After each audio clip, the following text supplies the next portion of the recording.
नमस्कार दोस्तों, शुरू करते हैं हमारा आज का डिस्कशन। अब यहां पर हम हमने ऑब्जेक्ट लिया है, एक गाड़ी है जो कुछ वेलोसिटी va से ट्रैवल कर रहा है और इसके ऊपर लगने वाला एक्सेलरेशन है a। ठीक है, अब सबसे पहली जरूरत किसकी है? ऑब्जर्वर की, हु इज वॉचिंग, देख रहा है। ठीक है, next is point of reference. A fixed point to measure का ये जो पोल है ना, जहां पोल है उसको मान लो x=0।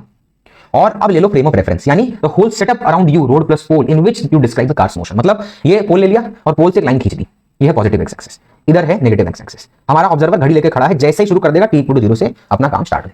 This is the beginning of analysation, not the literal start of motion. तो यूनिफॉर्मली एक्सेलरेटेड मोशन जो होता है वो दो तरह का होता है। एक है अलोंग हॉरिजॉन्टल ट्रैक, यानी हिस्सा रोड पे चलता है, और एक है मोशन अंडर ग्रेविटी, जो ग्रेविटी के अंडर यानी वर्टिकल डायरेक्शन में हो रहा है। If I am being the observer, I am taking this as an horizontal, this as a vertical. तीन इक्वेशन क्या है? When a body moves along a straight track, constant acceleration a से मूव कर रहा है, और जो डिस्प्लेसमेंट कर रही है s, जिसकी वेलोसिटी v हो चुकी है लेकिन इनिशियल वेलोसिटी u थी, और कुछ टाइम t के बाद ऐसा हुआ है, are called equation of motion. The fundamental relation between these terms कौन कौन से हैं? क्या क्या बोला?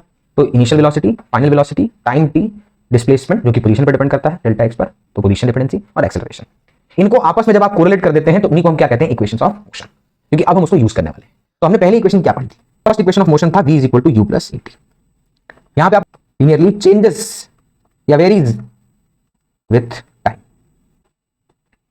ठीक है? अरे क्योंकि एक्सेलरेशन तो कांस्टेंट है भैया, ये तो कांस्टेंट है, और इनिशियल वेलोसिटी कांस्टेंट है। मैं डायरेक्टली प्रोपोर्शनल नहीं बोल रहा हूं, क्योंकि u जीरो हो नॉन जीरो आपने क्या पता। पहला इक्वेशन लिया, पहले इक्वेशन आप नोटिस करिए ना, तो यहां पे कहीं चेंज इन पोजीशन नहीं है, यहां पे वेलोसिटी है, फाइनल, इनिशियल, एक्सेलरेशन और टाइम। ठीक है, नेक्स्ट इक्वेशन है s is equal to ut plus half at square.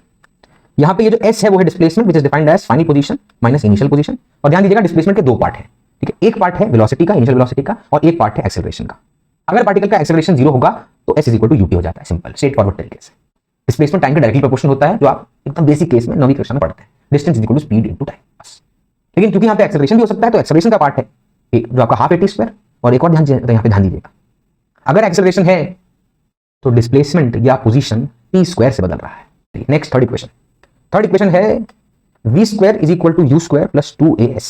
Time is not given, use the third equation use करें। मुझे बताओ यहां पे t क्या है? टाइम इंस्टेंस है या टाइम इंटरवल है? सर दोनों है। अगर टाइम की शुरुआत इनिशियल टाइम की शुरुआत 0 से हो रही है, t इक्वल टू 0 से हो रही है, तो ये t टाइम इंटरवल नहीं, टाइम इंस्टेंस है। मान लीजिए आपने एनालाइजेशन शुरू किया t इक्वल टू 2 सेकंड से, ऑब्जर्वर ने, t इक्वल टू 5 सेकंड तक, तो आप इक्वेशन में क्या पुट करेंगे? 5 या 2 क्या पुट करेंगे? दोनों नॉन जीरो में क्या पुट करेंगे? अरे इंटरवल में तो 5 माइनस 2 कितना आएगा? 3। बहुत बढ़िया कैलकुलेशन का नजारा। और यहां t की जगह पे 3 सेकंड पुट किया जाएगा, जहां टाइम है वहां 3 सेकंड पुट करेंगे, क्योंकि ये टाइम इंटरवल है।